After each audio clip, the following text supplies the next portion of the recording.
গলফগ্রিন কাণ্ডে মহিলার দেহ শনাক্তকরণ, আটক করা হয়েছে এক ব্যক্তিকে। ডায়মন্ড হারবারের বাসিন্দা ওই মহিলা পরিচারিকার কাজ করতেন। ওই ব্যক্তি মৃতার আত্মীয়, এমনটাই সূত্র মারফত জানা যাচ্ছে।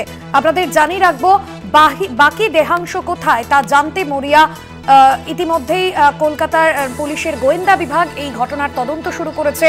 লাগাতার জেরায় আটক করা হয়েছে এই ব্যক্তিকে এবং ওই ব্যক্তি পেশায় রাজমিস্ত্রি, এমনটাই জানা যাচ্ছে। রঙের কাজ করতে মাঝে মাঝেই আসতেন ওই আবাসনে, এমনটাই জানা গিয়েছে। জিজ্ঞাসাবাদের মাধ্যমেই পুলিশ জানতে পেরেছে। গতকালই আমরা দেখেছিলাম যে ঘটনাস্থল থেকে অদূরে একটি আবাসনে সেখানে স্নিফার ডগ দিয়ে তল্লাশি চালায় কলকাতা পুলিশের গোয়েন্দা বিভাগ এবং তারপরে আবাসিকদেরও জিজ্ঞাসাবাদ করা হয়। এবার জিজ্ঞাসাবাদেই নাম উঠে এসেছে ওই ব্যক্তির এবং লাগাতার জেরায় আটক করা হয়েছে ওই ব্যক্তিকে। রিয়া মাঝি আমাদের প্রতিনিধি রয়েছেন ফোন লাইনে। রিয়া, লাগাতার জেরায় আর কি কি তথ্য উঠে এসেছে?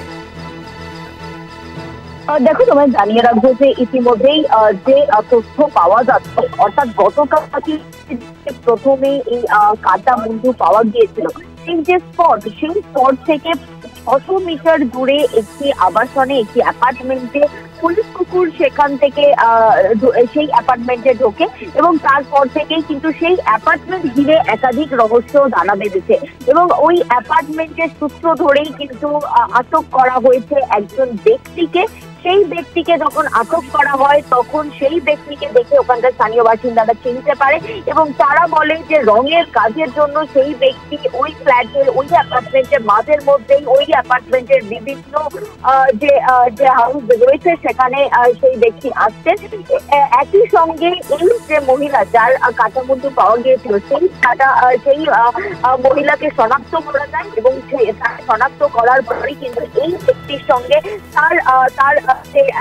তার যে পারিবারিক সম্পর্ক রয়েছে সেটা এস্টাবলিশ হয় এবং সেটা এস্টাবলিশ হওয়ার পরেই কিন্তু যেটা দেখা যায় যে তদন্তকারী আধিকারিকরা এক প্রকার নিশ্চিত হয় যে এই ব্যক্তি এই খুনের সঙ্গে জড়িত রয়েছে এবং তারপরেই তাকে আটক লাগাতার জেরা করছে, লাগাতার জিজ্ঞাসাবাদ করছে এবং তাকে জিজ্ঞাসাবাদ করে কিন্তু তদন্তকারী আধিকারিকরা বাকি দেহ রয়েছে কোথায় ফেলা হয়েছে সেই বিষয়টা জানার জন্য মরিয়া হয়ে উঠেছে এবং সেই কারণের জন্য লাগাতার তাকে জিজ্ঞাসাবাদ করা হচ্ছে।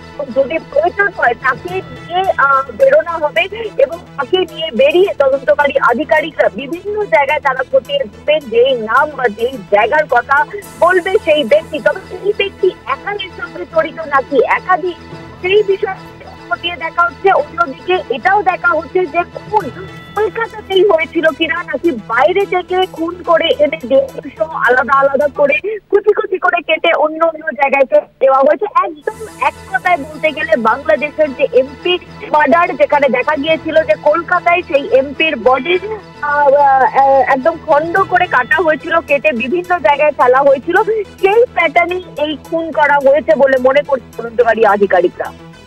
ধন্যবাদ জানাবো। রিয়া মাঝি আমাদের প্রতিনিধি ছিলেন ফোন লাইনে। আপনাদের জানিয়ে রাখবো, বাকি দেহাংশ কোথায় এ জানতে মরিয়া কলকাতা পুলিশ। ইতিমধ্যেই কলকাতার পুলিশের গোয়েন্দা বিভাগের তরফে গোটা বিষয় খতিয়ে দেখা হচ্ছে। ওই ব্যক্তি মৃতার আত্মীয়, এমনটাই সূত্রের খবর।